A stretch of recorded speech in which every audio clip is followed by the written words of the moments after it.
हमारे YouTube channel में आप सबका सभी का स्वागत है। कैसे हैं आप लोग? आशा करते हैं आप स्वस्थ और कुशल होंगे। शिव महापुराण की रुद्र संहिता के अनुसार एक बार लक्ष्मी जी सरस्वती जी से कहती हैं कि मैं दुनिया में सबसे बड़ी हूँ। इस बात पर सरस्वती जी हंसती हैं और कहती हैं कि हे लक्ष्मी जी, सबसे बड़ी तो मैं हूँ क्योंकि तुम्हें लोग खर्च करके कंगाल हो जाते हैं और मुझे लोग खर्च करके माला माल हो जाते हैं। दोनों में फैसला नहीं हो पाता और दोनों बैकुंठ धाम आती हैं।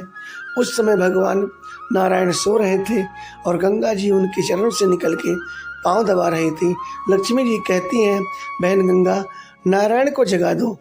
लक्ष्मी कहती हैं कि मैं बड़ी हूँ क्योंकि, और सरस्वती कहती है मैं बड़ी हूँ, इस बात का फैसला करना है। गंगा जी कहती हैं तो मैं बता दूंगी, ना तुम बड़ी हो ना ये बड़ी है, सबसे बड़ी तो मैं हूँ और सबसे बड़ी तो मैं हूँ। इस बात पर क्रोध आ जाता है लक्ष्मी जी को और गंगा जी को श्राप दे देती हैं कि तुम जाओ धरती पे सबका नरक धो, और सरस्वती जी को श्राप दे देती हैं कि तुम जाओ धरती पे नदी बन के रहो। लक्ष्मी जी के श्राप पे गंगा जी ने भी लक्ष्मी को श्राप दे दिया कि भगवान विष्णु के साथ रहने का बहुत घमंड है तुम्हें, मैं श्राप देती हूँ, तुम जाओ धरती पे जन्म लो और तुम्हारा नारायण का साथ छूट जाए। गंगा जी तो धरती पे आ जाती हैं, सरस्वती जी भी नदी बन के धरती पे आ जाती हैं। लक्ष्मी जी दुखी रहती हैं। भगवान विष्णु कहते हैं, हे प्रिय, क्यों दुखी हो? बोली कि हे नारायण, मेरा आपका साथ छूटने का समय आ गया क्योंकि गंगा जी ने मुझे श्राप दिया और कालांतर में एक राजा थे धरती पे, राजा धर्मध्वज, और उनकी पत्नी मालती। उन्होंने मेरी बड़ी तपस्या किया और तपस्या किया तो मैं प्रकट होकर वरदान दिया कि मांग लो धन खजाना जो मांगना हो, लेकिन उन्होंने मुझे बेटी के रूप में मांगा।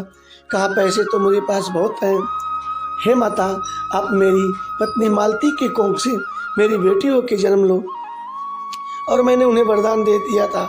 आज वो समय आ गया है कि मैं धरती लोक पे जाऊं और आपका साथ छूट जाएगा। नारायण दुखी होते कहते हैं, ठीक है तुम जाओ, लेकिन मेरा तुम्हारा साथ छूटेगा नहीं। लक्ष्मी जी कहती हो कैसे?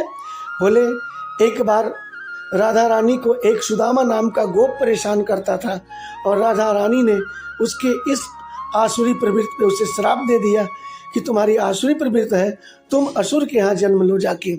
और वो सुदामा नाम का गोप असुर राज दंभ के यहाँ जन्म लेने वाला है और जब वो जन्म लेगा उसमें मैं अपना अंश डाल दूंगा और तुम राजा धर्मध्वज के यहाँ जन्म लोगी और धरती पे तुम्हारा उसका मिलन होगा, उसके अंदर मैं रहूँगा, हमारा तुम्हारा मिलन होगा। इस बार पे लक्ष्मी भी और नारायण जी प्रसन्न हो जाते हैं।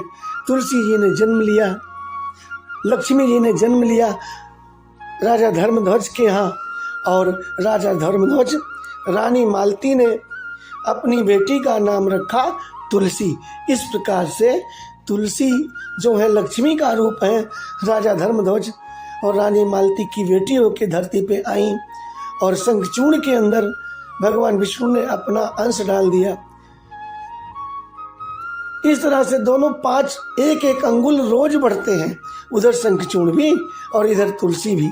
5 साल में दोनों जवान हो जाते हैं। तुलसी जी हिमगिर की गुफा में ब्रह्मा जी की तपस्या करती हैं और उधर शंखचूर्ण भी तपस्या करता है। इतनी बर्फ पड़ती है कि बर्फ के पहाड़ में दब जाते हैं। ब्रह्मा जी ये देख के भक्ति कि ऐसे भक्त हैं जो बर्फ के पहाड़ में दब गए हैं फिर भी मेरी तपस्या कर रहे हैं। और वो आते हैं, उनके हाथों से ज्योति निकलती है और बर्फ पिघल जाती है। तुलसी को वरदान देते हैं कि तुम्हारे, मैंने भाग्य में एक शंखचूर्ण नाम के असुर को लिख दिया है और वही तुम्हारा पति बनेगा। भगवान विष्णु का उसके अंदर अंश होगा।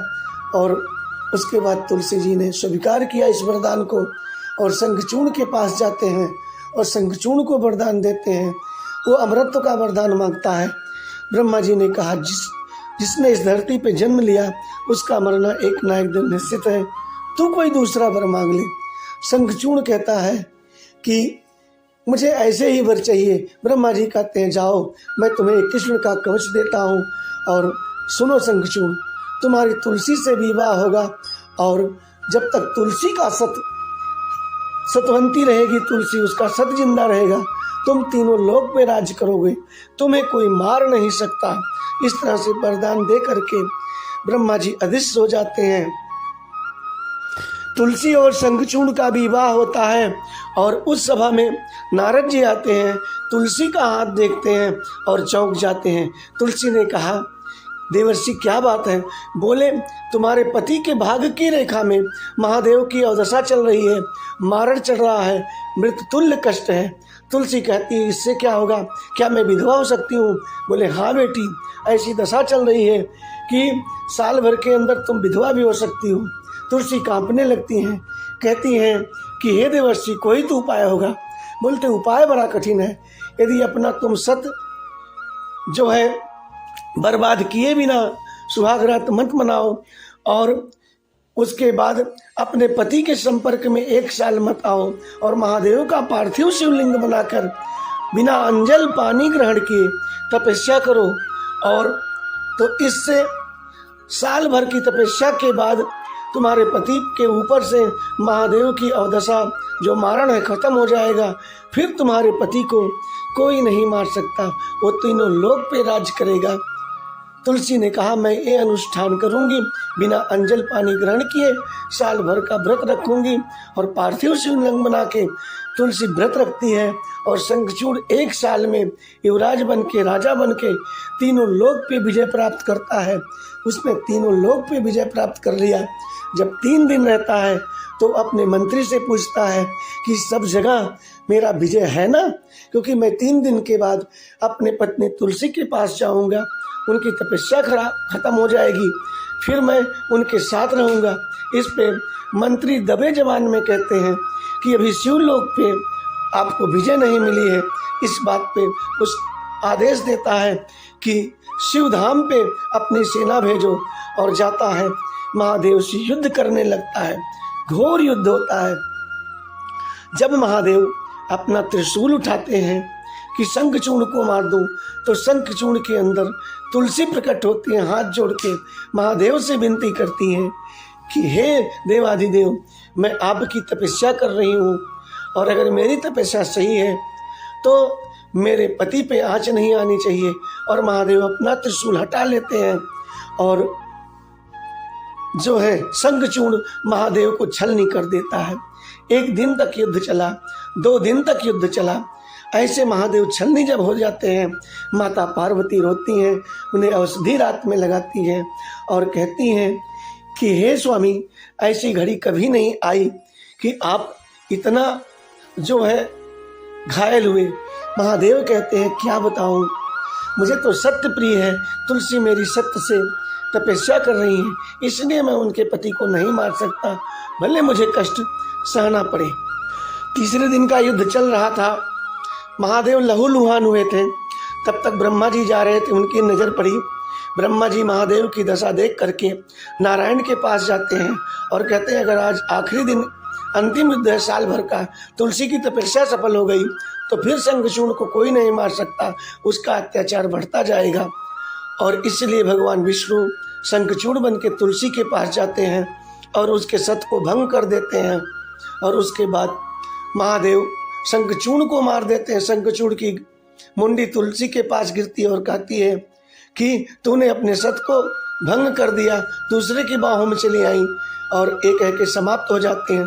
तुलसी ने विष्णु जी को श्राप दे दिया कि हे नारायण, आपने मेरा सत भंग किया है, जाओ मैं आपको श्राप देती हूँ कि आप पत्थर के बन जाओ। और महादेव के तो 12 ज्योतिर्लिंग हैं, बहुत उप ज्योतिर्लिंग हैं, लेकिन भगवान नारायण का एक रूप पत्थर में शालिग्राम के रूप में, जो कथा वार्ता में पंडित जी लेके आते हैं। और भगवान विष्णु ने तुलसी जी को कहा कि हे तुलसी, तुम्हारा अब क्या काम धरती पे, परम धाम में हमारा तुम्हारा मिलन होगा, तुम इस धरती पे तुलसी से तुलसी का पौधा बन जाओ। और तब से तुलसी जी जो माता लक्ष्मी के रूप में धरती पे पैदा हुई थी, वो तुलसी का पौधा बन गई और लक्ष्मी के रूप में इस धरती पे हैं। जो इस लक्ष्मी के रूप में तुलसी का पौधा अपने घर पे लगाता है, पूजा पाठ करता है, उसे बड़ा फल मिलता है, लक्ष्मी की कभी कमी नहीं रहती। और भगवान विष्णु ने कहा कि हे तुलसी, तुम धरती पे रहोगी और मैं साल भर में 1 महीना तुम्हारे साथ वास करूंगा। ये जो कार्तिक मास शुरू हुआ है, भगवान विष्णु इस समय धरती पे अवतरित हैं और 1 महीना तुलसी जी के साथ अपनी पूजा करवाते हैं। और जो भी ऐसे समय में तुलसी जी को सुबह शाम घी का दीपक लगाता है और उनकी पूजा करता है, 1 लोटा जल चढ़ाता है, उसके घर में सदा नारायण की और लक्ष्मी जी की कृपा बरसती रहती है 1 महीने जो करता है। और तुलसी की पूजा 3 प्रकार से की जाती है, तीनों का फल अलग अलग है। यदि आप गोल थाला बना के तुलसी की पूजा करते हैं गोल क्यारे में, तो आपके घर पे कोई जादू टोना टोटका कर रहा है, कोई बुरी शक्ति आ रही है, तो माता तुलसी अपने ऊपर ले लेती हैं और आपके पूरे परिवार की रक्षा करती हैं, स्वयं सूख जाती हैं। अगर आपके घर में बीमारी बार बार आती है तो चौकोर क्यारे में तुलसी की पूजा करो, आपके घर से माता तुलसी बीमारी को दूर करेंगी। अगर आपको बीमारी भी दूर करना है, लक्ष्मी भी ज़्यादा चाहिए, तो आप षटकोण क्यारे में तुलसी की पूजा करें। षटकोण क्यारे में तुलसी की पूजा से बड़ा लाभ मिलता है। हमारे घर में वो आरोग्यता प्रदान करती हैं और धन की वर्षा करती हैं। इस प्रकार से 3 प्रकार से पूजा की जाती है तुलसी की। और कार्तिक मास में रोज पूजा करो, रोज सुबह शाम धूप दीप जलाओ, तो माता की और भगवान विष्णु की कृपा बनी रहती है। और कहा जाता है कि अगर आप रोज नहीं कर सकते हैं तो अंतिम 5 दिन महीने के आखिरी में एकादशी से और पूर्णिमा तक अगर आप 5 दिन रोज व्रत रख के तुलसी की पूजा करते हैं सुबह शाम, और एक ब्राह्मण को भोजन करा के दक्षिणा के सहित दान देते